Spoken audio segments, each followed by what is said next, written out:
This is 6 Minute English from bbclearningenglish.com. Hello, I'm Rob. Welcome to 6 Minute English. I'm joined today by Finn. Hello, Finn. Yeah, hi, Rob. You know, I'm happy you called me to present this programme with you, because I was there by my desk feeling a bit bored. Great yawn, Finn. Yeah. Now, yawn, of course, is a typical reaction of someone who is bored. Yeah, it's when you open your mouth wide and take some air in and slowly out.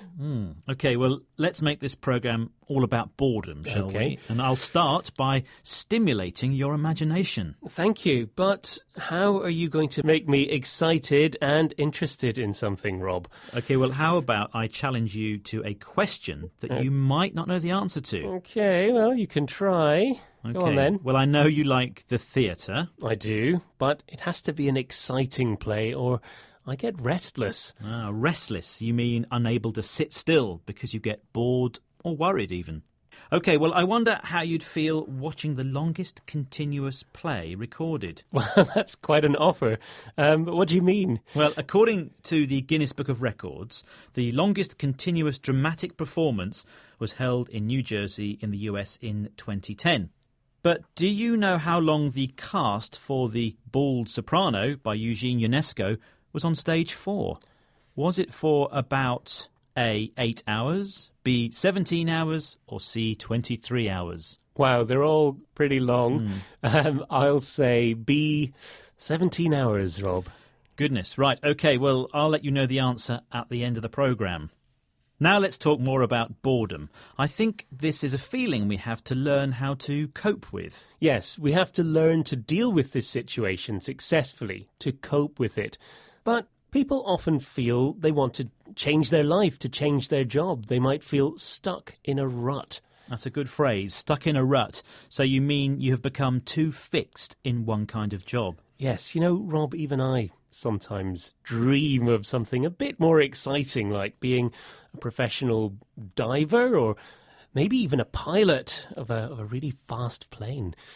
Well, guess what? Even pilots get bored, you know. Not when they're flying anyway. Wrong. When they're up in the air. No way, really? I don't believe you. Well, Missy Cummings, an American, was a fighter pilot. Listen to the phrasal verb she uses, meaning to stop being bored, at least for a while.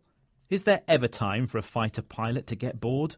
Oh, my gosh, sure. For the same reasons that commercial pilots get bored. These fighter jets are very automated when it comes to just holding altitude and heading. So you turn everything on autopilot. And I probably listen to more Oprah Winfrey TV shows on the high-frequency radios. And so you get good about using the technology to figure out how to stave off that boredom. So she listened to a show hosted by the American presenter Oprah Winfrey on the radio to stave off her boredom. Now, to stave off means to stop or to keep an unpleasant feeling away. Now, in this case, she means boredom. Yes, indeed. But some experts think there's something good about feeling bored. Really? Let's hear what Tiffany Watt-Smith has to say. She works for the Centre for the History of Emotions at the Queen Mary University of London. Pay attention to the word she uses to describe what boredom does to people. On the one hand, people are worried about being underoccupied and bored. On the other, there's a set of anxieties about us not having any more downtime. You know, we can constantly check our phones at the bus stop. Everything is to be filled. And what does that do to our minds? I think boredom is a very useful emotion. It's an emotion which spurs people on to change something about their environment. If you're bored, it gives rise to creativity.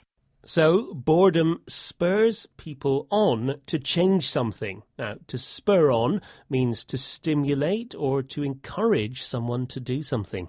So, what are you going to do, Finn? How will you change your life? Change my life? OK, two things. The first one is, I want to know if I got that question right. Well, I said at the beginning of the programme that the longest continuous dramatic performance was held in New Jersey, US in 2010. And I asked you, how long was the cast on stage for to play The Bald Soprano by Eugene Ionesco? Yes, the options were 8 hours, 17 hours and 23 hours, I think. And I said 17. Was I right? You were not. Oh, no. It was even longer. Oh, wow. Okay, according to the 23. Guinness Book of Records, yes, the play lasted 23 hours, 33 minutes and 54 seconds. It was achieved by the 27 O'Clock Players who performed The Bald Soprano at Belmar, New Jersey, USA on the 27th of July 2010. Anyway, Finn, what's the second thing you're going to do to stave off your boredom? You know what, Rob? I'm going to book myself a fantastic holiday. Maybe I could start with a visit to Patagonia in Argentina to see the penguins. Yeah, sounds very exciting. But before you head off to Patagonia, could you remind us of some of the English words we've heard today? We heard yawn, stimulating, restless, to cope with, stuck in a rut, to stave off, to spur on. Thanks, Finn. That's it for this programme. I hope you didn't find it boring. Not at all. I loved it. Please join us again soon for another 6 Minutes English from BBC Learning English. Bye-bye. Bye. That was 6 Minutes English from bbclearningenglish.com.